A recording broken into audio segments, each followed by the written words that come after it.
અમરેલી જિલ્લાના લુવારિયાથી આસોદર જતા માર્ગ પર કપાસ ભરેલી એક ટ્રકમાં અચાનક આગ લાગવાની ઘટના બનતા અફરાતફરી મચી ગઈ હતી.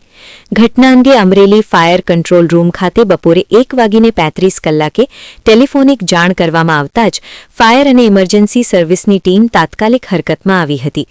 12,000 લીટર પાણીની ક્ષમતા ધરાવતા વિશાળ વોટર બાઉઝર સાથે ફાયર ફાઇટરોની ટીમ ઘટના સ્થળે પહોંચી હતી અને પાણીનો મારો ચલાવી આગને બુઝાવવાની કામગીરી પૂર્ણ કરી હતી.